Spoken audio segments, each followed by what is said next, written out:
Good morning students, most welcome. पिछले video में हमने प्रेजेंट टेंस के बारे में बात करी थी। आज इस वीडियो के अंदर हम पास्ट टेंस के बारे में डिस्कस करेंगे। Simple past tense. Simple past tense क्या होता है? सिंपल पास्ट टेंस की क्या पहचान होती है? जिन हिंदी वाक्यों के अंत में ता था, ती थी, ते थे, आ, ए, ई, उ इत्यादि आ जाए वो पास्ट इंडेफिनेट टेंस कहलाता है। पास्ट इंडेफिनेट टेंस का स्ट्रक्चर क्या होता है? पास्ट इंडेफिनेट टेंस के अंदर subject, main verb, second form plus object. Past tense के अंदर हेल्पिंग वर्ब डिड लगाई जाती है। तो चलिए हम बताते हैं helping verb. Helping verb past tense के अंदर आएगी डिड। वर्ब, वर्ब की second form, second form.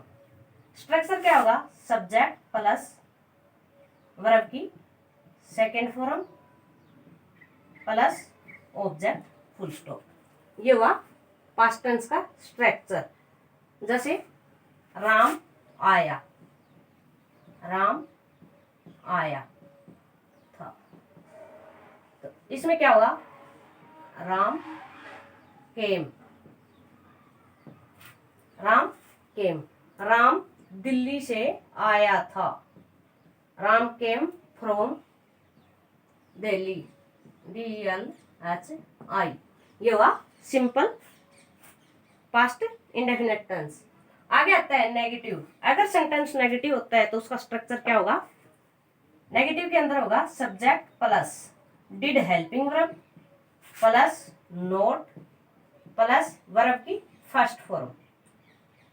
Interrogative और नेगेटिव सेंटेंस के अंदर, इंटेरोगेटिव और नेगेटिव सेंटेंस के अंदर हेल्पिंग वर्ब डिड आएगी और वर्ब की फर्स्ट फॉर्म आएगी।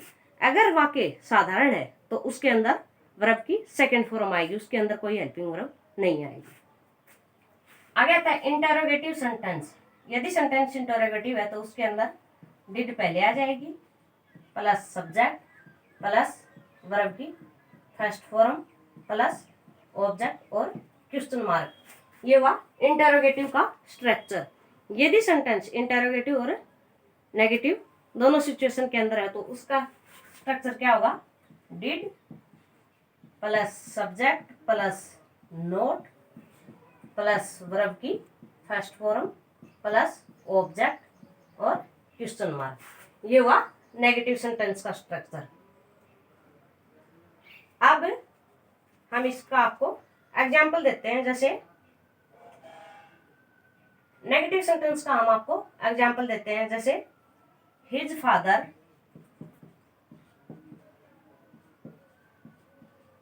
did not came from Delhi. उसका पिताजी दिल्ली से नहीं आया था। ये हुआ नेगेटिव सेंटेंस का एग्जाम्पल। आगे आता है इंटेरोगेटिव। यदि सेंटेंस इंटेरोगेटिव होता है उसका स्ट्रक्चर क्या होगा? उसकी क्या डायरेक्शन होगी? तो इसमें देते हैं जैसे मेरी बेटी ने खाना नहीं खाया। मेरी बेटी ने खाना नहीं खाया, उसका क्या करेंगे? माई डॉटर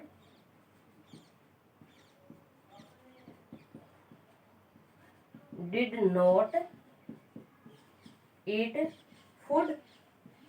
मेरी बेटी ने खाना नहीं खाया। ये हुआ नेगेटिव का। अब इसका हम इंटेरोगेटिव बनाते हैं। इंटेरोगेटिव में क्या होगा? डिड को हम पहले ले आते हैं।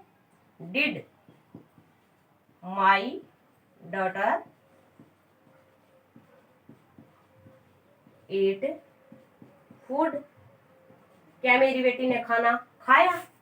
ये हुआ इंटेरोगेटिव। क्या मेरी बेटी ने खाना खाया?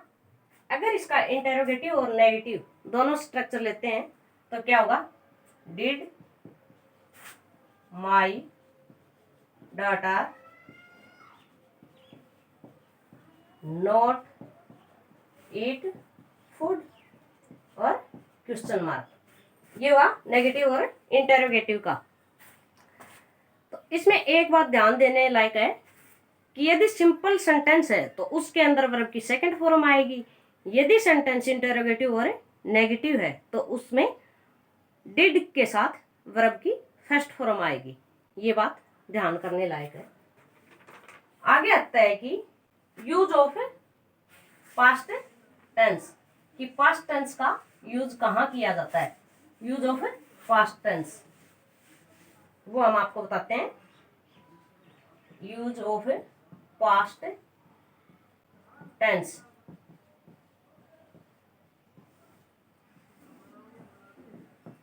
पास्ट टेंस का उपयोग पास्ट टाइम में निश्चित जो टाइम पीरियड दिया होता है उसके लिए हम पास्ट टेंस का यूज करते हैं। निश्चित टाइम के अंदर यदि कोई कार्य समाप्त होता है तो उसमें हम पास्ट टेंस का यूज करते हैं।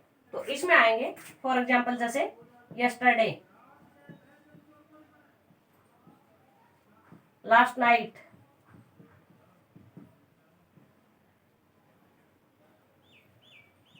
Last night, last month, last year. ये सेंटेंस, ये वर्ड सॉरी जिस भी सेंटेंस के अंदर आते हैं, जैसे लास्ट वीक हमने ये काम किया, लास्ट वीक हम गोवा गए, लास्ट वीक हम दिल्ली गए, लास्ट वीक हमने यानी किसी कंपटीशन के अंदर भाग लिया। जैसे ये सेंटेंस जैसे भी आते हैं लास्ट ईयर, लास्ट वीक, तो उसमें हम पास्ट टेंस का यूज करते हैं। सेकंड पॉइंट आता है हैबिचुअल एक्शन के लिए। हैबिचुअल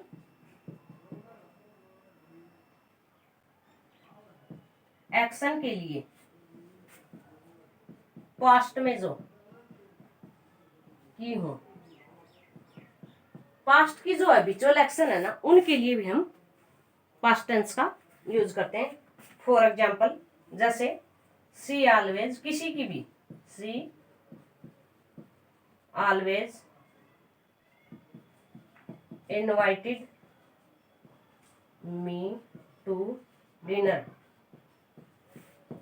कि वो मुझे हमेशा डिनर के लिए इनवाइट करती थी। इसमें उसकी पास्ट हैबिचुअल एक्शन बताया गया है कि वो मुझे हमेशा डिनर के लिए इनवाइट करती थी। वो उसकी आदत थी कि वो मुझे डिनर के लिए अवश्य ही इनवाइट करती थी। आगे आता है जैसे Mohan always read English, Mohan हमेशा इंग्लिश पढ़ता था, कि वो उसकी हैबिचुअल एक्शन थी पास्ट के अंदर कि वो इंग्लिश पढ़ता ही था। आगे आता है यूज टू का। यूज टू का प्रयोग पास्ट टेंस में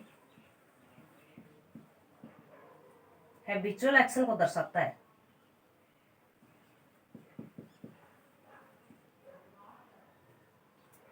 HABITUL एक्शन को दर्शाता है। यूज टू जहां भी जिस भी सेंटेंस के अंदर आ जाए तो उसमें हम पास्ट टेंस के अंदर उसकी हैबिचुअल एक्शन को रिएक्ट करेगा वो, कि इसमें यूज टू जहां पे भी आता है तो उसमें पता चल जाता है कि ये पास्ट टेंस का हैबिचुअल एक्शन का सेंटेंस है। तो जैसे हैबिचुअल एक्शन के लिए जैसे गांधी जी दोपहर के बाद सूत काटते थे, वो उनकी हैबिचुअल एक्शन थी कि वो हमेशा ही दोपहर के बाद सूत काटते थे। तो इसमें आएगा जैसे Gandhi ji use to spin in the afternoon, कि वो दोपहर में सूत काटते थे। ये उनकी पास्ट हैबिचुअल एक्शन थी। आगे आता है fourth point, simple past tense का प्रयोग पास्ट में किसी एक्शन को होते रहने का रिएक्ट करता है, कि कोई कार्य पास्ट में चल रहा था उसके लिए पास्ट टेंस का यूज किया जाता है, कि वो कार्य कंटिन्यूटी के अंदर चल रहा था। जैसे फॉर एग्जाम्पल पास्ट के अंदर, पास्ट में किसी एक्शन का होते रहने का बोध कराने के लिए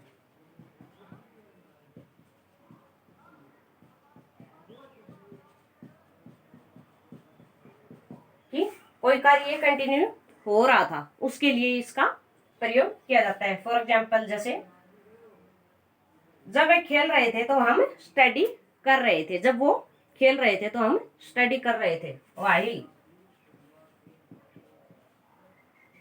दे प्लेड वी स्टडीज,